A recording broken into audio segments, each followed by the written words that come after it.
Hello and welcome back to the Keep Right On podcast. We have both just been to Digbeth Lock Studios for the presentation and unveiling of Birmingham City's new stadium, the Powerhouse. Brian, how are you doing? And firstly, you might as well give us your reflections really on what has been a very, very busy afternoon for us. Yeah, I'm doing very well, thank you. Busy afternoon and busy evening. But sometimes it's nice to work, isn't it? And that's been one of those occasions today where I felt genuinely privileged to be given the access that we've been given, speaking to the people we've spoken to, Tom Wagner, Stephen Knight, the architect as well, behind the new stadium.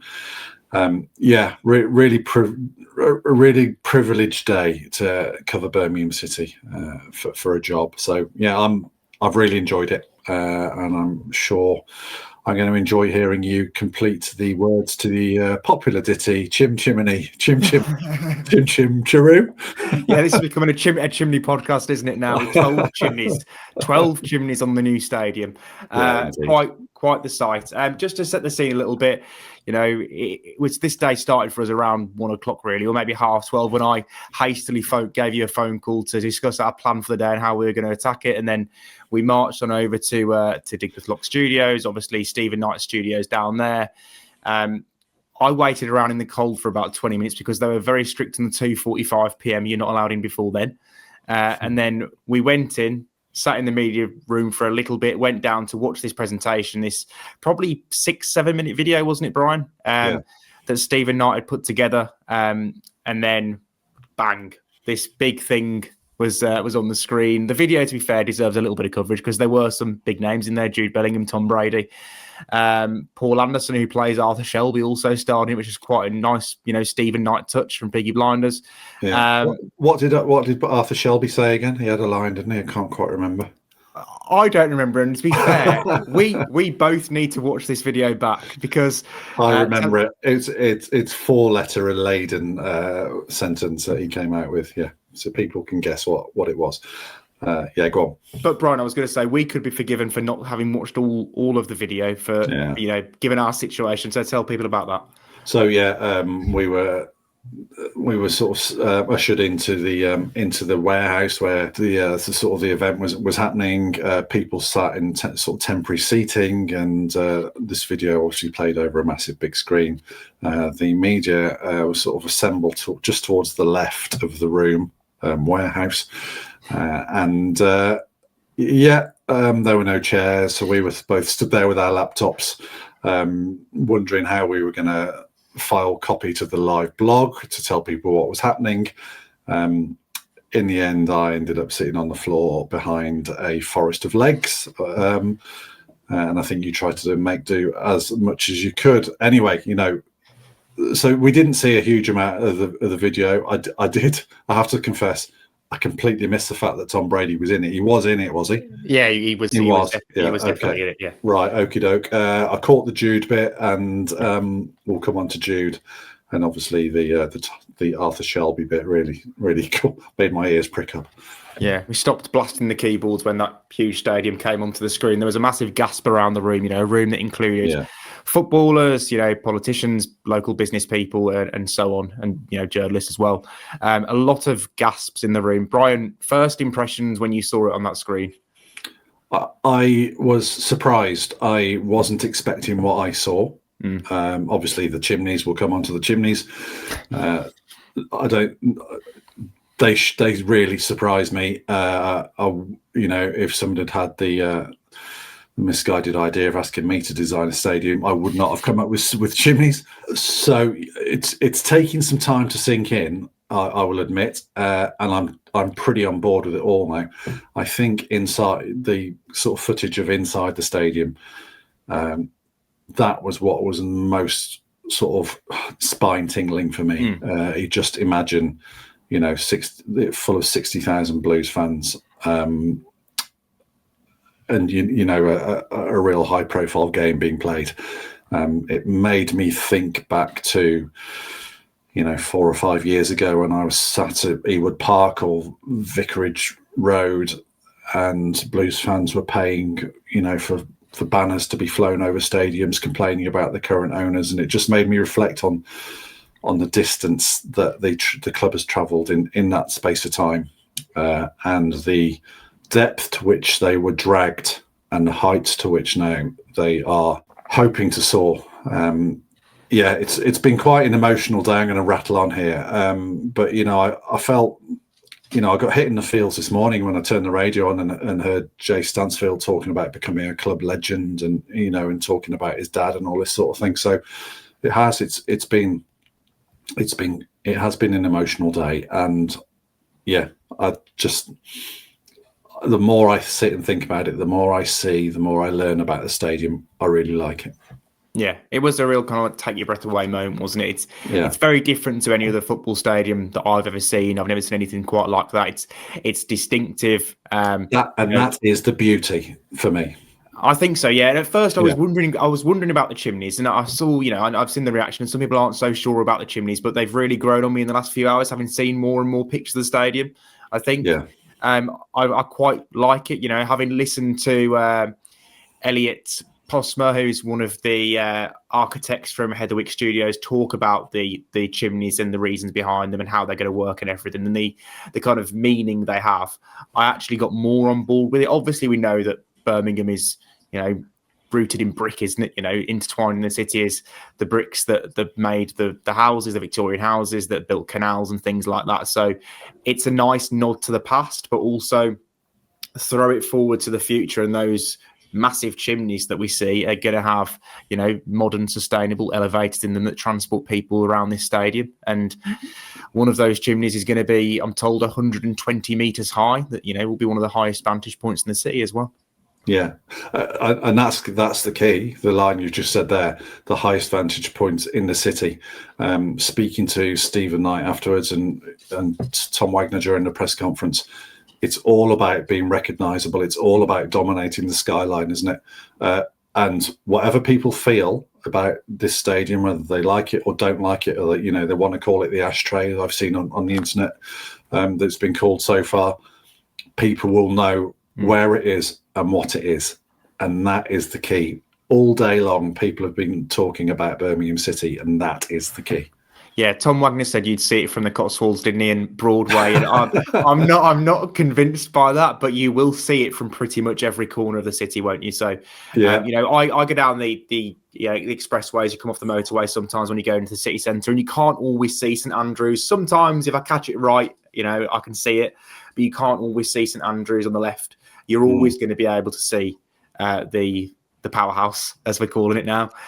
You're always going to be able to see it. It's going to be absolutely, unmistakable from wherever you are. So, and that's clearly the reason they've done it. They've got a massive stadium, very distinctive, and they've plonked it right in the middle of the second city in England.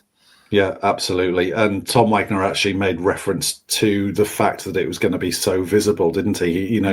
He spoke about, you'll see it from HS2. You'll see it from the motorways. I think I'm right in saying he said it's going to be the most visible stadium in the country, virtually, just in terms of the number of people that will be moving through Birmingham or past Birmingham and seeing this stadium. So yeah, it's a very Knighthead, bold, brassy or bricky kind of statement, isn't it? And do you know what? I like the bricks. I really do. I'm glad it's not just another metallic space age stadium. It is distinctive, and therein lies the strengths, and it's opinion provoking, and that's important as well.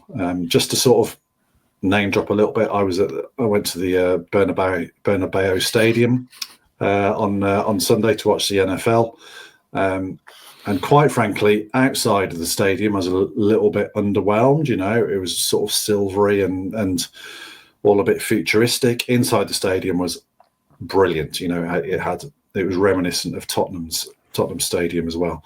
But it's just so distinctive what these architects have come up with. And as I say, love it or hate it, you can't ignore it. Yeah, it's very, very creative, isn't it? Taking the past and brought it to the present. I think the inside of the stadium, Brian, gives me a lot of Hill Dickinson vibes, Everton Stadium vibes. I think it's obviously big, spacious, blue, which is obviously an easy comparison to make. But it does give me that. It gives me a modern feel inside. Obviously, you don't see the chimneys from the inside. So yeah, I quite like the inside as well. And the chimneys have grown on me. Brian, I'm probably not as comfortable with the name. I don't quite get the name. How do you feel about it?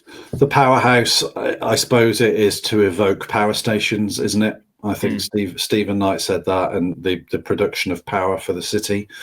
And that I think he said also that you're in a position, feel like you're in a position of power when you're, lying in the stands with, 50 or 60,000 other people, don't you? So, yeah. Yeah. I mean, that kind of wears thin a little bit, if you're 2-0 down at home to, someone in League One, yeah, I'm not given massively to the Powerhouse, to be honest with you.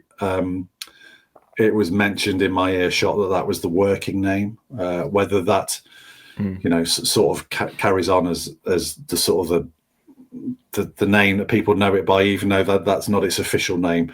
I think by the time the branders and the sponsors have got their mitts and thrown their pound notes at this, then I think it'll be more than the Powerhouse. I really do. Yeah, I just can't bear the thought of sitting there, on a cold Tuesday night in February, writing a match report that starts with the words "Birmingham City have fallen to a narrow defeat to Watford at the Powerhouse." Like, it doesn't go. No, it doesn't. I think it'll move into sort of move away from the space of the official name, and like the Theatre of Dreams, it'll probably be the alternative description for the stadium, or the common sort of parlance name rather than the actual official name. Yeah, I think maybe also they touched on in the video and in the presentation, of making this a stadium that teams don't want to come to, a hostile stadium, kind of retaining that St Andrews spirit. Yeah. Because we look at some of the modern stadiums, particularly Tottenham, I think their home record's never been particularly good at this stadium. I think because so many teams go there and it's a nice day, it's a nice stadium to play out. They enjoy themselves, don't they? So, there have been elements in this stadium, when they're putting it together, like, for example, fans are still going to be as close to the pitch as they can possibly be, aren't they? So they are trying to make it, hostile and not a nice environment for these teams to come and play. And maybe the Powerhouse is the sort of name that they think will kind of, send shivers down the spine of the opposition. Yeah, you'd have to be a fairly lily-livered professional footballer to be intimidated at the name of a stadium, wouldn't you? But yeah, listen, once it's full of Blues fans and once they start making it's their own. They've even gone as far as the acoustics, haven't they? For the for the not only for the hosting of music concerts, but in terms of how the acoustics play out when fans are in there as well. So yeah, they really have given a lot of thought to it. Yeah. So once the stadium unveil was done, we all made our way upstairs to another bit of a warehouse that they'd kind of turn into a press conference suite, where Tom Wagner was joined by Stephen Knight and, again, Heatherwick Studios, Elliot Postma at the head table. And then, there was about 20, 25 journalists asking questions. Who should we start with? Because there was an awful lot to unpick from what Tom Wagner said. Rose, let's start with Elliot, because I think we'll kick around what Tom Wagner said between us. Elliot Postma, he was obviously, he's been sort of overseeing the design phase, and he's the conceptual, I can say, the conceptual brains behind the whole thing. They very much tried to make it as a collaborative process, didn't they? But he's the architect. He's the guy with, yes, we can turn that into brick, or no, we can't turn that into brick. And he was obviously talking about the chimneys. Now, it was interesting to say that the chimneys, obviously that they're eye catching, but they are also functional as well. In terms of that's where the stairs will be to get up the levels. Again, the chimneys will be used for ventilation, and they're even used for holding the roof up as well, aren't they? So he was interesting from that point of view. And I'm all right in thinking you grabbed him after the press conference as well and twisted his arm for a little bit more information. Well, yeah, I was trying to get him on the podcast as well, so hopefully that will happen for our listeners. So I was talking. I was intrigued by the size of the chimneys, really. And he kind of ummed and ahed for a little bit, and rang someone up because he wanted to get the exact sizing of them, and there's one north and one south that are obviously far bigger than the rest. And he said the biggest chimney will be 120 meters, and he thinks that the highest vantage point in the city currently is 100 meters. I haven't checked that information, so please don't shoot the messenger. But the idea is to have in the northern chimney, the northern massive chimney, an escalator ride which goes up and allows you to go to the right to the top of the chimney and have the view of the city skyline. And obviously that the city skyline is ever improving in Birmingham, isn't it? It's really changed in the last 10 years, so they see that as a perk, and probably dare I say it, another money spinner. A sort of a London Eye theory, and you go up and you sit up there for a couple of minutes overlooking the city. Yeah, absolutely. You do get the impression they will try and attach a revenue stream to anything that is nailed down, won't they? And that is going to be part of it as well. So yeah, interesting. Elliot spoke well, and then obviously the main man was Tom Wagner. What was the big takeaway? We'll come on to what he said about Jude Bellingham shortly, but what was your big takeaway from what Tom Wagner said about either the stadium or the Sports Quarter? Well, there's an awful lot going on. I mean, there are plenty of things you wanted to ask, but in these situations when you've got 20 minutes with someone, you rarely get to ask 6-7 questions. So I think between us we had 2, didn't we? Yeah. So I was kind of keen to hammer down the name and also whether it will include a sponsorship, and he confirmed that there will be a sponsorship deal attached to the name, and that they've already actually been holding discussions with companies about that.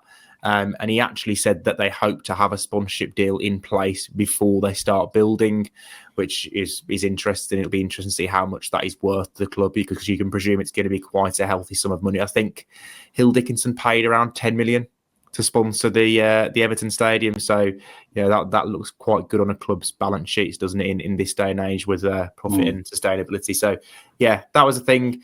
Another interesting point he made was about how much the Sports Quarter as a whole will generate each year, which he said he estimates about 750 million, and that's being conservative the way he said it. So if 750 million is coming in, not all of that is going to be profit and go straight into United and Birmingham City's back pocket, is it? But it's quite a lot of money, which tells you that it's going to be a bit of a money-making beast, which we obviously all thought it would be.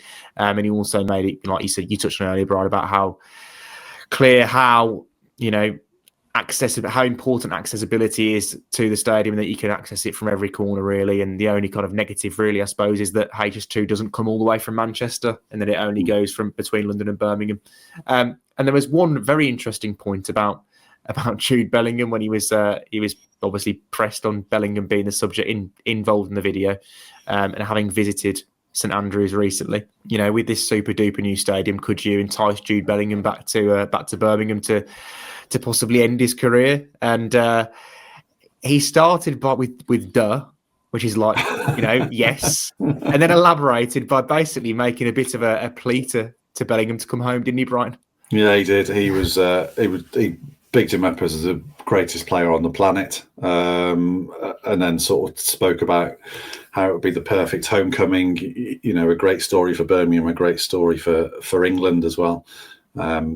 Yeah, he really threw himself at that, didn't he? That there was no tiptoeing around the fact he's Real Madrid's player.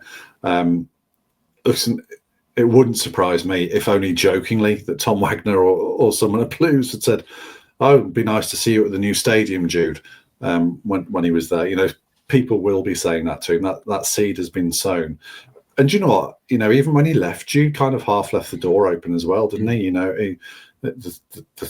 The number 22 wasn't retired. It was I can't remember the phrase. Was it being rested or just mothballed until he came back? I can't see a world in which Jude is back at Blues. I really can. It's impossible to predict, because things can happen to him in his career and his life, and things can happen to Blues, and it would sometimes the stars don't always align. But if Jude's career goes as it's going at the moment and looks as though it will go, and Blues progress in a way it looks as though they will progress, then I can see Jude wearing the royal blue again. Maybe that's just the wisty-eyed dreamer in me, maybe. No, I wouldn't completely disagree, to be honest. How old will Jude be in 2030 when the stadium is due to open? 27? He'll be 27. So he's 22 now, isn't he? So yeah, 27. Yeah, I mean that sounds ambitious to me. I'm not. How much are you paying for a 27-year-old Jude Bellingham? I'm not paying him anything. I don't know. Yes, I think he will. I think there's a good chance he'll come back because, you know, he clearly retains such an affection for the club. Yeah. And Wagner did mention leadership, so, you know, who knows? Maybe Jude Bellingham could be a future captain of Birmingham City. One other interesting point Wagner did make was about the spending, and it was put to him that when Arsenal built the Emirates, that in the first few years after they moved into that stadium, they were basically counting the cost of it in transfer windows and not investing as much money in the playing squad. He effectively made sure that, you know, it made it clear that that won't be the case with Birmingham City, and that, you know, playing staff will lie separately, and that they will continue to invest as they have ever since they took over. And obviously, hopefully, if they're in the Premier League by then, we're going to be talking about far greater numbers than we have been over the past 2 years. Yeah, indeed. And he also spoke around the fact that, you know, just the stadium is great, but it's one part, albeit the centrepiece of the Sports Quarter, isn't it? And, you know, he went on to discuss about having the men's, the training facility for the men's team, the women's team, and the academy there as well, on the basis that he wanted local talented young footballers to be able to walk or cycle to Birmingham to attend Birmingham City Academy. And there's something aspirational, isn't there, about seeing that on your doorstep and thinking, you know, I want to get there, sort of thing. So he spoke about a stadium for the women's team. He also spoke about the, you know, sort of an indoor venue as well, and, you know, the actual with the actual ground. You know, he made no secret of the fact that he wants NFL games there. He made references to, you know, having the England team there for internationals, and you know, potentially international tournaments as well. So yeah, you know, you get the impression that they will open the doors to anyone who wants to pay for it, and, you know, understandably, you're right there. You're having a bit of a blink. No, my left eye's gone, mate. It's very itchy. Must be some hay fever going on around here. What I wanted to say before we wrap up, Brian, I've kind of been thinking, you know, they obviously have this idea of, you know, bringing all these major events to Birmingham, and they've obviously got the transport links now in place. Well, we'll have the transport links in place by 2030 when the stadium opens.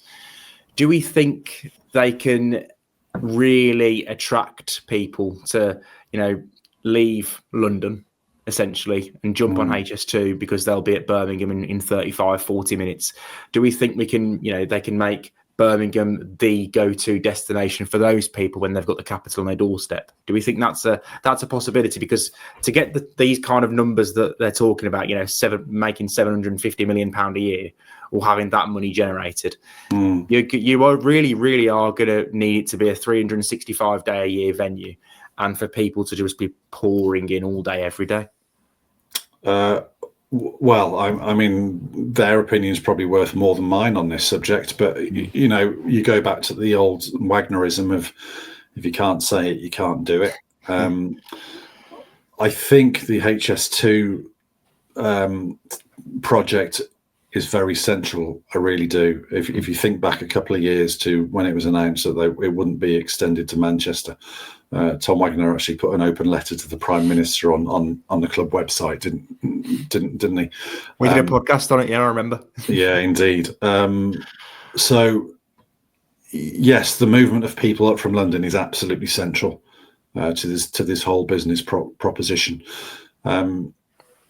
But it also feels like, you know, a major artery has been opened up already, with the government committing funding for the tram line from the city centre to out to the Sports Quarter as well. That feels like, you know, that's the main artery that really needed to be opened up. And you know, I think it was that particular issue which was probably behind him sort of lobbying and potentially playing hardball and saying it's difficult if we don't get the cooperation, if as he did sort of, when was it, about 7 or 8 months ago.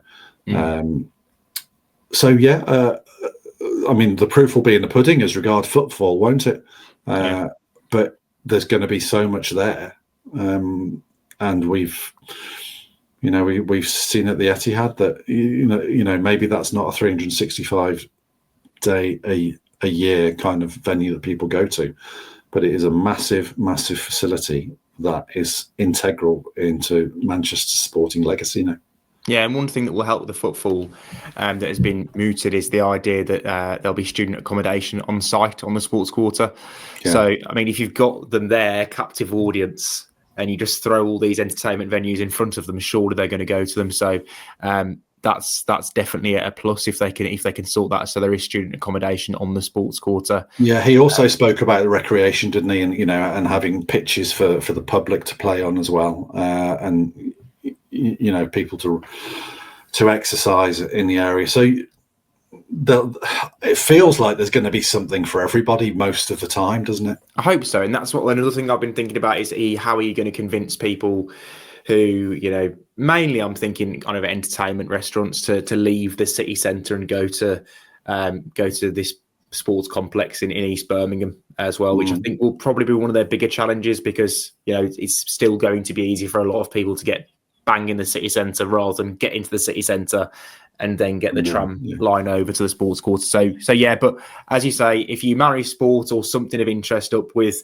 the idea that you can go for a nice meal straight afterwards, then maybe that will sort it if there is ample parking or whatever on site, and transport is easy enough. It might be easier than we think. We don't know yet. Yeah, indeed. What we do know though is it is happening, and I interviewed Stephen Knight after the press conference, and I said to him, what would you say to any cynics or naysayers or doubters to convince them, and that this is going to happen? And he just said, I wouldn't, believe it when you see it, but I can tell you will see it. It's just sort of the brashness and the boldness that Birmingham City and people are close to the Birmingham City are now talking with. Do you have a rice grain of cynicism or doubt about this happening? Not now, because they've gone too far, haven't they? You can't do all this, put this massive, chimney-filled stadium on our screens, and then for it not to happen. It makes too much sense. Tom Wagner knows the numbers too well as well, doesn't he? He's gone through all this. He's told us. I mean, you put that question too about how much the Sports Quarter can generate, and literally he looked. I think it was at Nick Smith at the back of the room, and then just kind of flicked a switch and was like, "Okay, let's tell them this," and obviously knows all the answers to those questions. So there isn't, and there at first, I think mainly the only bit of doubt I had was it April 24 when they bought the Wheel site. Not necessarily not a doubt that it would be built or wouldn't happen. I just thought, there was kind of an unwavering belief that none of this would change if they got relegated to League One, because obviously they were struggling in the Championship at the time. And I did come away thinking, well, is this all that it seems? But then, there clearly wasn't. They invested more heavily when they went down to League One and were more aggressive in their kind of, political lobbying with the government. Yeah. So, that as well was a big thing for me in my mind. The lengths Tom Wagner and people of United went to get that support from government for that tram line, because they knew they needed it to go and plough forward with the Sports Quarter. So I think it's inevitable that it happens now. And to be fair, anyone who spends time in Birmingham should want it to happen. Yeah, indeed. And just to go out on where Tom Wagner came in, he started his presentation with, we're here to unveil the stadium that they said would never be built. They could have called it that rather than the Powerhouse. The stadium that isn't there. Yeah. That's where cynicism and naysaying gets you. It gets you being lampooned by Tom Wagner. So, yeah. I feel like I've hogged this a little bit. It really was an enjoyable day, and it feels like an historic day in the club's 150th year, doesn't it?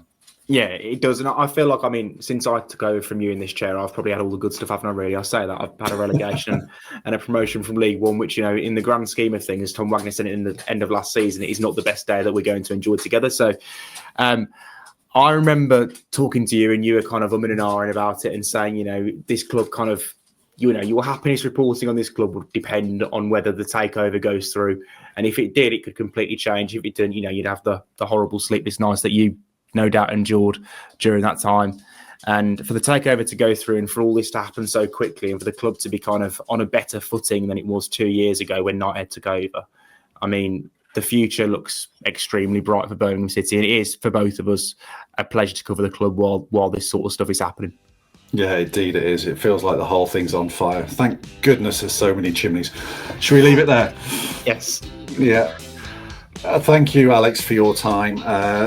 Thank you all for watching and listening. Do hit like, subscribe, or leave a comment. It's a big keep right on from both of us.